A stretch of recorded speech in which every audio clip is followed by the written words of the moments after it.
Hello and welcome to my day in the life as a software engineer tech founder. Oh, that was nice. That was nice. Hello and welcome to my channel and to my day in the life video. My name is Ben and I am a software engineer and tech founder of bitbacker.co. And Bitbacker is basically a place kind of like Patreon or Buy Me a Coffee where you can subscribe to your favorite creators and receive exclusive content. But the difference between all of the other similar platforms is that Bitbacker also allows you to pay in cryptocurrency. And this video, and indeed this whole channel, is dedicated to my journey implementing bitbacker.co from the first line of code all the way to a fully shipped production product. And last episode, we just started building the system by creating a server and then doing a couple of little infrastructure things to get everything we need to start coding. But as always, the first thing I like to do in the morning is go to a Starbucks nearby and pick up a matcha latte or a green tea. Today I'm on a diet, so I'm choosing the green tea with no sugar option, but normally I'd like to go for a matcha latte. And this is a different Starbucks than I'd normally go to. I'm very lucky that I have about 6 or 7 different Starbucks near my house, so I like to go to different ones every day just to change up my walk a little bit. So this morning I'm going to be working on finishing off the implementation of the login system. It's not going to be pretty yet, I'm just going to get the actual functionality working so that the user can come to the website, register an account, and also log in using that account. And if they don't have an account and they try to log in, it will tell them that they don't have an account and they need to register. So that's pretty much what I worked on all morning, and maybe later I will finish off the actual stylizing of this form later in the day. But for now, I just want to get the implementation working and the database structure working so it all feeds together in a functional way. And one interesting thing about this login system is we're not actually going to be saving any passwords in plain text. The way we're going to do that is we're actually only going to check a hash of the user's password input against a hash of the password in the database. And because they're going to be hashed in the same way, if the result of their hashed input is the same as the hash in the background, then basically they've got the password correct. And this is basically just a way for us to be able to make sure they actually know their password without us saving their password in the backend in case the backend ever gets compromised by a hacker or something like that. And this is called password hashing, and it's a very standardized way these days of doing password saving so that even if a hacker comes in and steals all of your databases and all of the data in your databases, the passwords are still not compromised, and hopefully the users of your compromised database don't lose the utility of their current passwords. It's lunchtime now and I'm hopping over the road to the local sushi place to get some California rolls, some salmon nigiri, and a couple of other little things.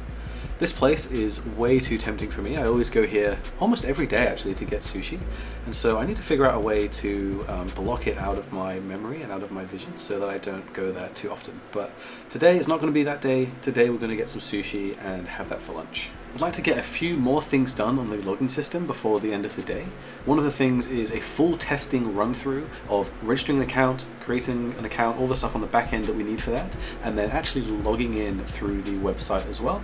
And then finally getting the front page or the dashboard page, which it will become, behind that login page so that the login page stops anyone from getting to the dashboard until they register an account, because it doesn't really make sense to be able to reach the dashboard before you have all of the data associated with your account, like your name and your email and all of those other things that you need on account creation.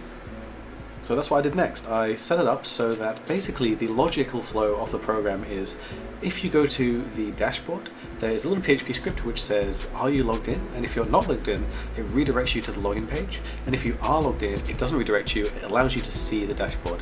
And it's kind of similar on the login page as well. If you go to the login page and you're already logged in, then it redirects you to the place that you were originally attempting to go to. And if you just went straight to the login page and for some reason you were already logged in, then it would redirect you to the dashboard by default. Now, there's a few other things you need to take into consideration if you're building a low-level style of login, like I am with this PHP script. You need to make sure that the password that a user is using isn't too short, like let's say less than 7 characters, and it's up to you, but you can also make them have a number and a special character and that kind of thing. But I prefer to make the minimum length of the password long, because that is way harder to crack than just adding a few extra symbols and characters and stuff like that in there as well. So a few other considerations as well, like you can decide to not allow a user to change their password to one that they've previously had or something like that. But I think as long as their password is nice and long, that's the main consideration to have. Now it's 6:30 p.m. and I'm pretty much finished for the day for work, and it's time for me to go to my jiu-jitsu class, which I like to do every single day if possible. It's a really nice way for me to break up the day and do something athletic, something that requires me to move my body quite a lot, compared to sitting at home using my brain and doing things that don't require me to be particularly athletic.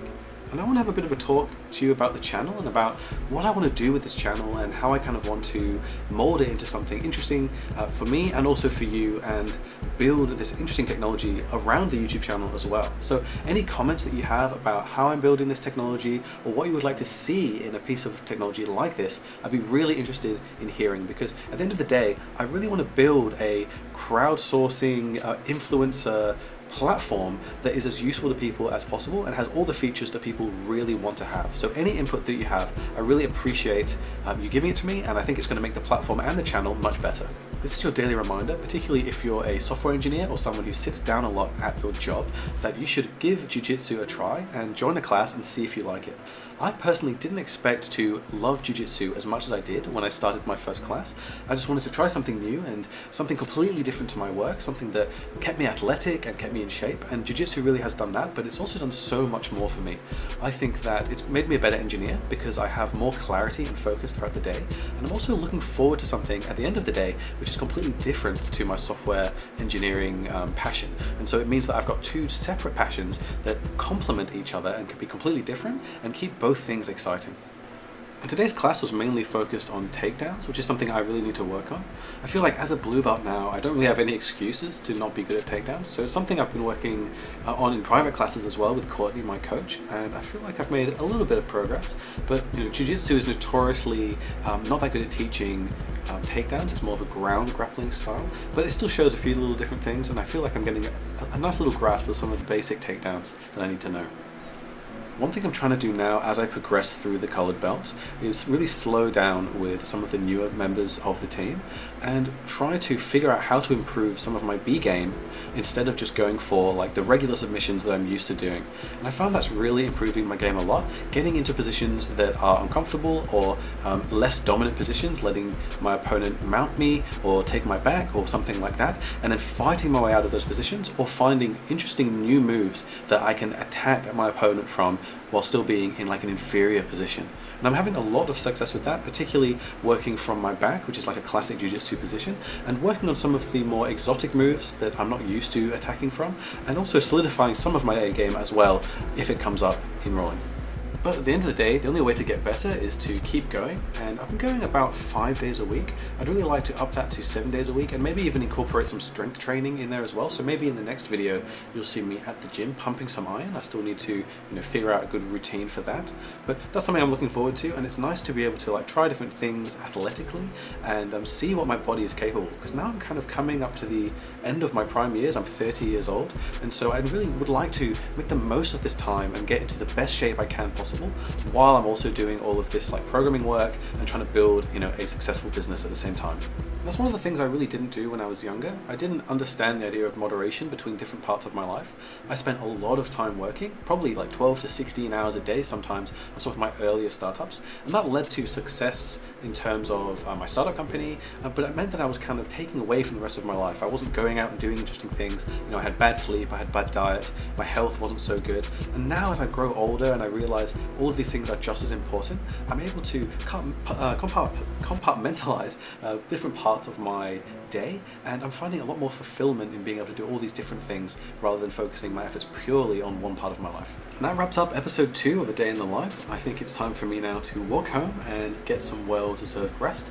Tomorrow I want to add some new things to the website. I want to add a coming soon landing page to the domain so that anyone who wants to come check it out can see that the website is coming soon. And then I'm going to start changing all of the bootstrap template that we got in episode 1 and making it make sense with the application that we're actually building together. So thank you very much for watching. If you got this far, I would really appreciate it if you could like the video and subscribe, and I'll see you in the next one.